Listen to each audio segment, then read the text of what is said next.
At the outset, let me thank the Kerala Startup Mission for having invited me over to speak to the audience on how Kerala's higher education landscape is transforming to enable our students to be future ready, tech ready, so that they can, come up with newer ideas, newer suggestions, newer thoughts, and newer thought processes to venture into the startup field, to come up with new startups, to become entrepreneurs, transform themselves from the stage of student to the phase of entrepreneurship, and thereby help the growth of our economy, the Kerala economy. So I have a very small presentation, and Mr. Anup Ampika, CEO, has asked me to make it very brief and crisp because other programs are lined up, and some programs of yesterday also have been shifted to today because of some time overlap. So I just wanted to quickly take you through some of the initiatives that we have undertaken in the higher education sector in our state to enable our students to embrace newer thoughts and ideas and to become tech-friendly young entrepreneurs. So when we look at the whole theory of how our educational institutions embrace technology and how our students transform from being students to entrepreneurs, when we look at the theories, we look at certain theories put forth by eminent professors, eminent psychologists, eminent sociologists who have given this idea that the idea of human capital theory, where skills and knowledge are the most crucial determinants of youngsters' labor productivity, and therefore in our higher education sector we try to give equal importance to both knowledge as well as skills. How, along with giving education, along with teaching the students of our higher educational institutions, we also try to inbuild skilling programs so that they become more employable as the industry looks for, because that is what some of our reports also indicate. So when we look at the changing education employment landscape, I don't have to elaborate in detail, but the geopolitical disruptions, technological developments, and pandemics have changed the way that we think and have changed the way how we design and develop a curriculum and make our students tech ready and future ready. So pandemics, we know how COVID transformed the way education was being imparted to students. All our institutions, right from schools to our higher educational institutions, shifted to the digital mode. And that was possible in our state because we have the digital infrastructure laid down, the digital infrastructure in place, which enabled us to give education to our students right from primary school to professional education.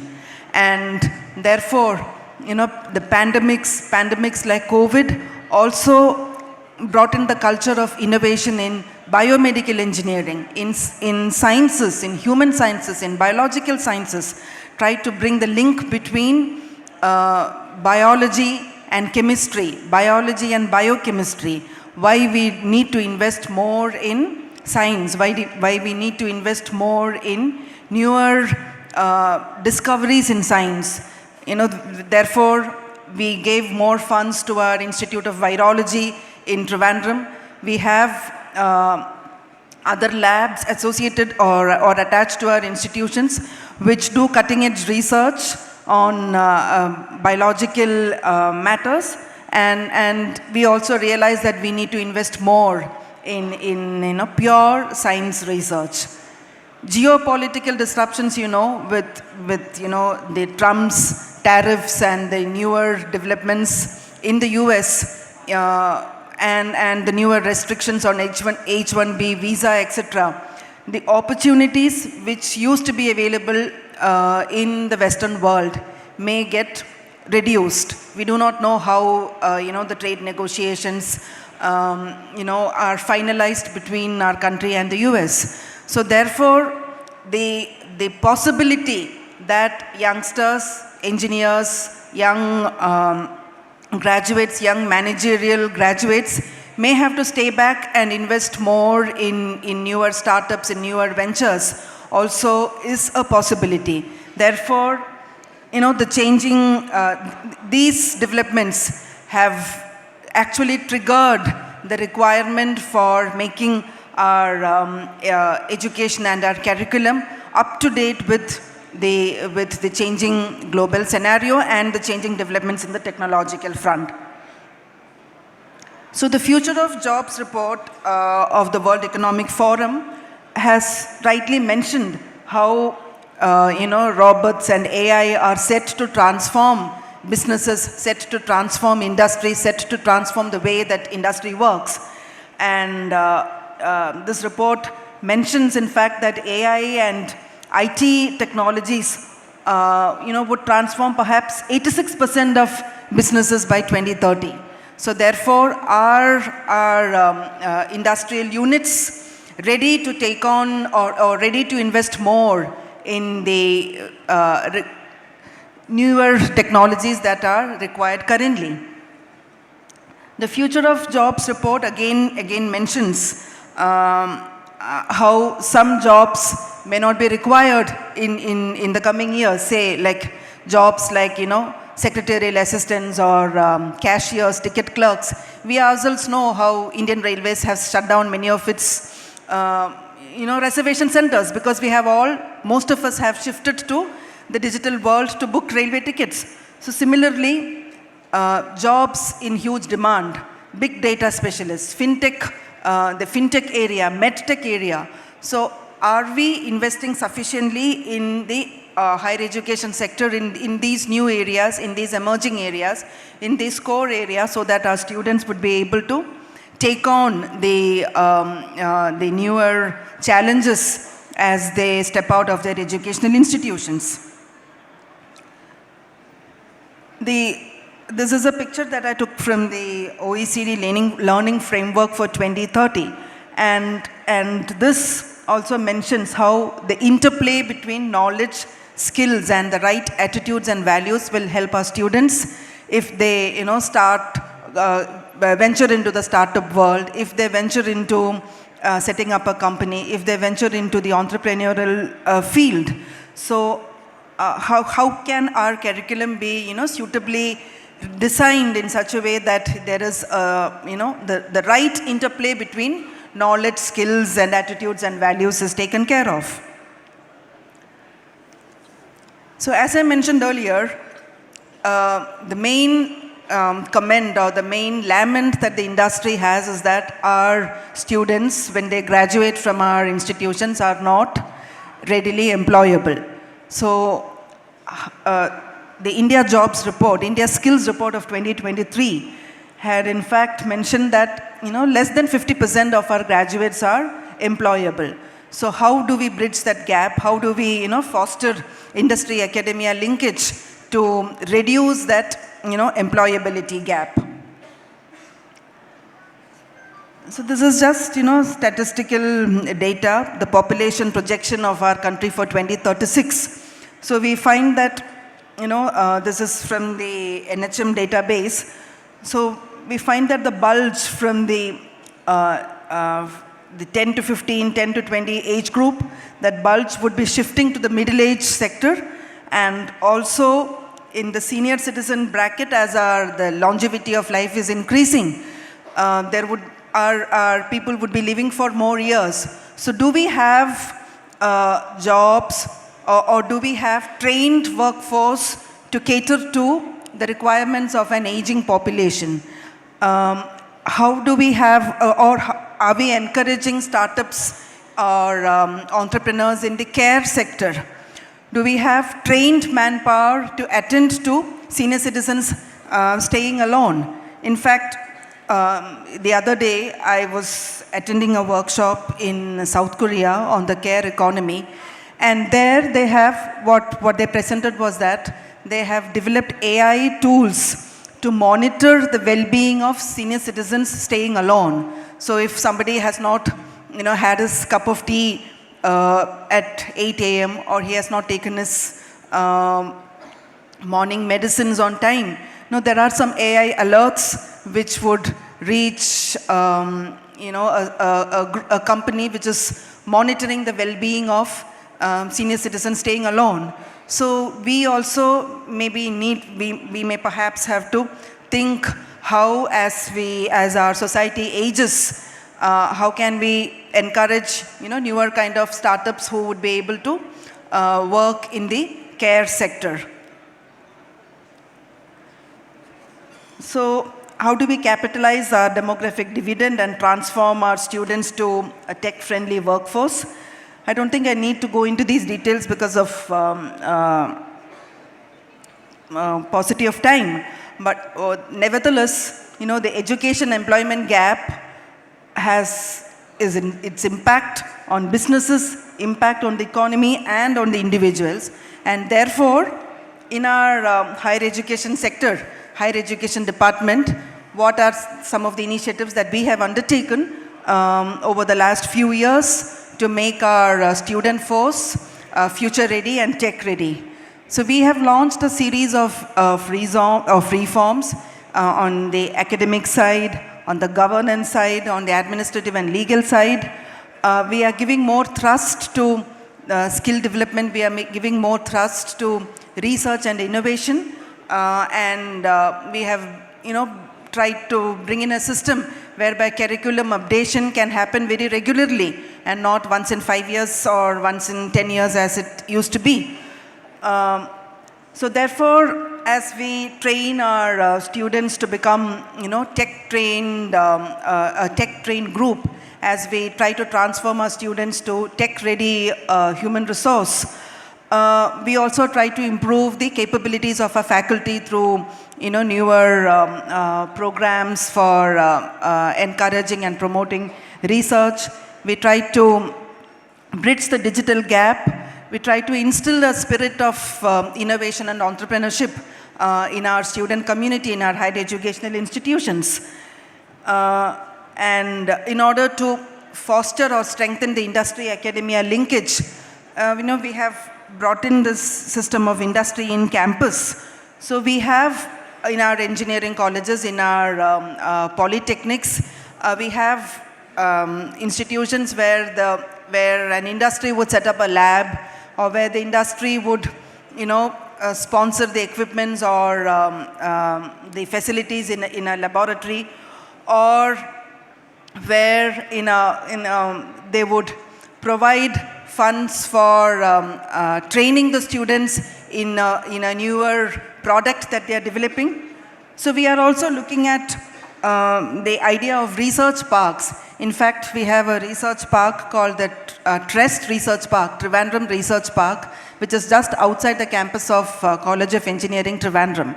And this TREST Research Park has, startups and units working on semiconductors, working on EVs, working on newer technologies in the electric vehicle segment.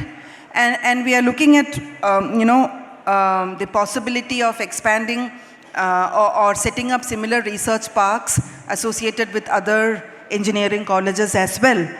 And in the process, we are also trying to develop a hub and spoke model whereby one main institution can be the hub, and related polytechnics or other technical institutions in the vicinity can access the facilities in the main center, and also access the linkages that are available with the main center, the linkages that the main center has with the industry in the vicinity. So we have industry labs, we have this hub and spoke model as I mentioned, we have different models of internships, and we also have credit-based apprentice programs whereby students are encouraged to work in close collaboration with industry so that they do not miss out or lose out when they finish their 4-year or 5-year program. So skilling interface, to promote and strengthen the skilling interface also, we have structured skilling programs in our institutions, and some of these skilling programs are credit based.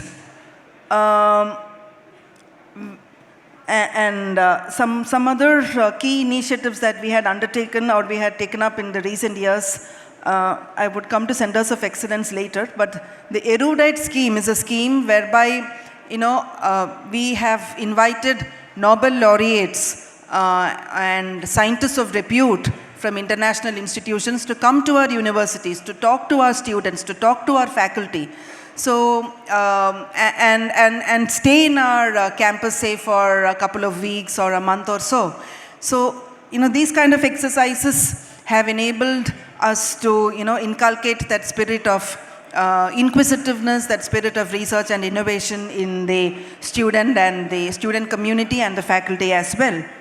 And the Brain Gain program that also which we had launched or which we had implemented in the last few years.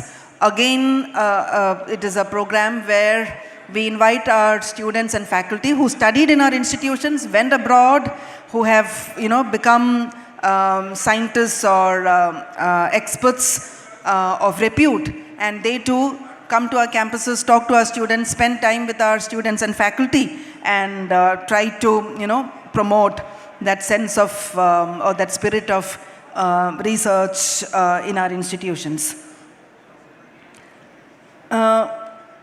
We also started translational research centers in our universities, and in our College of Engineering at Barton Hill in Trivandrum, we have an MTech program in translational engineering. And these programs serve to ensure that some of the thoughts, some of the ideas, the innovations that are there in the research documents can be translated into products by the student community, by the entrepreneur community, or by the younger enthusiastic startup community as well. We also have tried to, through some of our digital initiatives, tried to upgrade the libraries in our institutions, the CalNet system, which links the libraries of our universities, the e-journal consortium. Under the aegis of the State Higher Education Council, we have set up, or we are in the process of setting up 7 centers of excellence, and each center is looking at different areas, and these centers are also being set up with the idea of that promoting that spirit of research and innovation.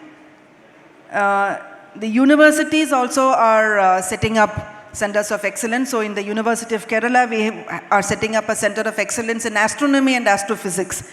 In fact, the previous session was about innovations in the aeroscience and aerospace and defense sector. So the University of Kerala is setting up a center of excellence in astronomy.